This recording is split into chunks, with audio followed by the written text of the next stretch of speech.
Assalamualaikum warahmatullahi wabarakatuh. Waalaikumsalam. Saya Eko Wibowo, putih dari 17 Jambi. Kode saya 04 15 95 12. Jadi pada kesempatan ini saya mendatangi seorang pengusaha tahu. Nah, jadi yang di samping saya ini yaitu yang punya usahanya. Mohon perkenalkan dulu. Perkenalkan, nama saya Nurrohim. Saya pengusaha tahu yang ada di Blok Rawasari, Desa Rawasari, Kecamatan Berbak, Tanjung Jabung Timur. Oke. Dan beliau banyak timnya di sini. Ada Mas ini namanya siapa, Mas? Perkenalkan, nama saya Ibni Abdillah sebagai tukang masaknya. Oke. Kemudian ada bapaknya, namanya Pak. Oh, saya namanya Pak Dursalam, Pak. Sebagai ininya Mas, sebagai yang pemilik asli, Oke. bosnya. Oke. Saya langsung wawancara kepada yang punya ini, Mas Rohim. Jadi Mas, untuk kedatangan saya sini saya ingin mewawancarai usaha sampean ya. Jadi di MK saya ini studi kelayakan agribisnis kita unit 1 ada beberapa aspek, yaitu aspek non finansial. Jadi di aspek non finansial ini ada 6 aspek yang saya tanyakan. Yang pertama aspek pasar, yang kedua aspek teknis, yang ketiga aspek manajemen, keempat aspek hukum, 5 aspek sosial, dan keenam aspek lingkungan. Oke. Jadi langsung maju aspek pertama yaitu aspek pasar. Jadi aspek pasar ini meliputi potensi pasar, Mas, dari permintaan. Kalau permintaan Mas untuk di lingkup Tanjung Jabung Timur ini, khususnya daerah Berbak, sangat luas dan banyak peminatnya. Makanya kami memulai usaha ini dari 2020 sampai 2025 ini. Oke. Kemudian harga per biji. Harga per biji itu dalam satu piece tahu itu kita bandrol Rp1.000. Ada yang 500-an. Kemudian bagi untuk pelanggan yang langsung mengambil ke pabrik itu kita kasih Rp900. Diskon. Ya, diskon. Selanjutnya penjualan. Nah, jadi penjualan ini output kali Mas bawa itu berapa biji? Untuk kita ini kan ada satu tim ini kan 3 orang yang mengantar ke pelanggan-pelanggan ini kan, dalam satu bawah itu, dalam satu pelanggan itu semua bijinya ada 600 piece. Oke, selanjutnya masuk ke pangsa pasar, yaitu pasar mana yang Mas tuju? Untuk pasar untuk sementara ini belum kita tuju dikarenakan masih melayani pelanggan-pelanggan yang di desa-desa. Jadi di desa Rawasari. Desa Rawasari, Rantau Makmur, khususnya untuk daerah Berbak khususnya. Kita makan berbagi Mas ya. Oke, jadi selanjutnya strategi pemasaran Mas. Jadi strateginya sampean gimana caranya memasarkan produk tahu? Untuk strategi ini Mas, dikarenakan di sini kan daerahnya pelosok. Ya. Nah, jadi untuk pemasaran kita mesti dengan sistem cara diantar ke COD, Mas. Nah, COD bisa langsung ke dikelilingkan. Oke, selanjutnya masuk ke aspek teknis. Di aspek teknis ini meliputi lokasi usaha Mas dan luasan produksi. Jadi yang pertama lokasi usaha sampean ini di mana Mas? Ini kita untuk lokasi usaha di Desa Rawasari, khususnya di Desa Rawasari Blok O. Oke. Jadi yang seperti ini ya. Inilah lokasinya, ini Sarana dan prasarananya. Oke, selanjutnya yaitu luasan produksi. Jadi luasan untuk pembuatan tahu ini pabriknya ini berapa ini Mas kira-kira ya? ini seukuran berapa Mas ini Mas? Kita buat ini. Jadi 6 kali 8. 6 kali 8 Mas. Oke.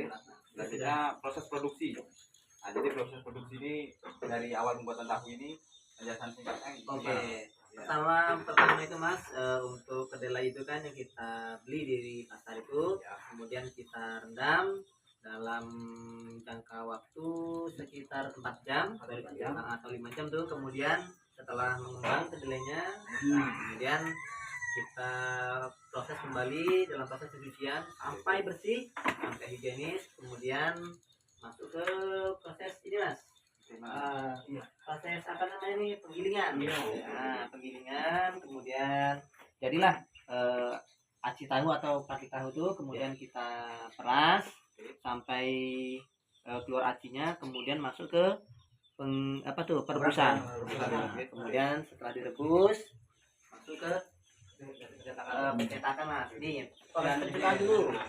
Nah, nih. Ini pencetakannya nih Mas. Nah, ini proses pencukaannya Mas. Di sini nanti setelah di pencukaan kemudian lanjut ke pencetakan. Nah, setelah pencetakan selesai, dipres selesai, kemudian masuk ke ini perendaman. Nah, kemudian setelah direndam selesai, nah setelah selesai nih Mas, kemudian tunggu sampai kering. Sampai kering direndam itu. Nah, setelah kering, kemudian baru masuk ke proses penggorengan. Nah, baru setelah penggorengan itu Mas, kita tidak langsung. Kalau ada pelanggan yang minta langsung, kita antar langsung, kan? Tapi untuk sementara dikarenakan tahu ini kan banyak mengandung air. Nah, itu untuk sementara kita tus dulu. Nah, supaya air dan minyaknya itu kering, jadi kualitas tahunya tambah bagus. Nah, jadi tahan dan awet. Lumayan rumit juga. Lumayan Mas. Selanjutnya teknologi produksi. Jadi untuk mesin-mesinnya Mas. Oke, ini kita kenalkan. Nah, ini di sini kita menggunakan mesin R175 Mas untuk penggilingannya. Jadi mesinnya ini mereknya sudah hilang Mas. Merek apa saya lupa. Kemudian ya ini untuk mesinnya. Oke, siap. Kemudian untuk alat-alat yang lain ya sudah kita tadikan. Airnya barang airnya dari bor, Air bersih nih Mas. Nah, kalau air Mas ini alhamdulillah kita pakai air bersih insyaallah. Jadi insyaallah bersih gitu kan. Oke, lanjut aspek selanjutnya yaitu aspek manajemen, yaitu meliputi pengelolaan usahanya siapa Mas?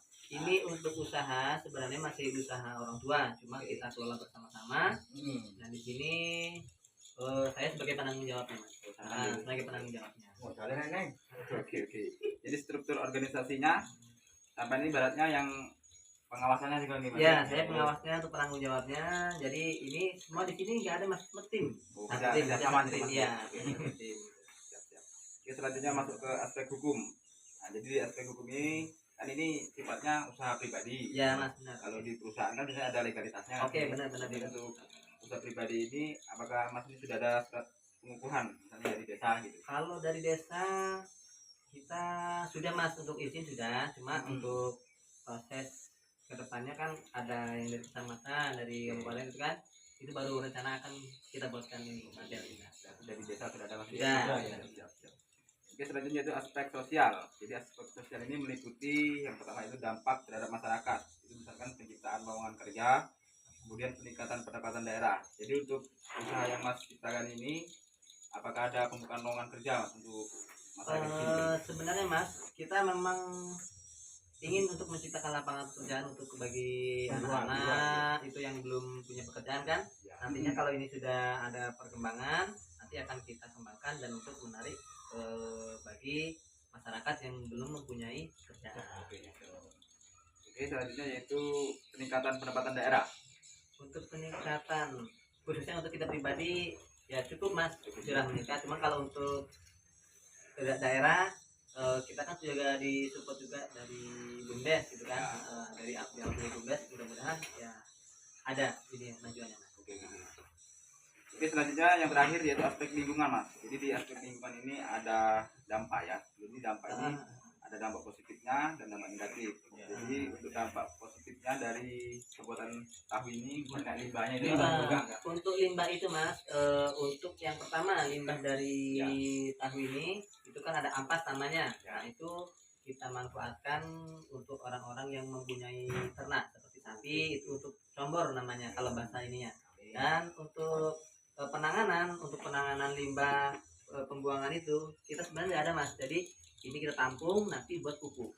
Jadi semuanya mulai dari awal hingga akhir semuanya kita manfaatkan, nggak ada yang harus buang.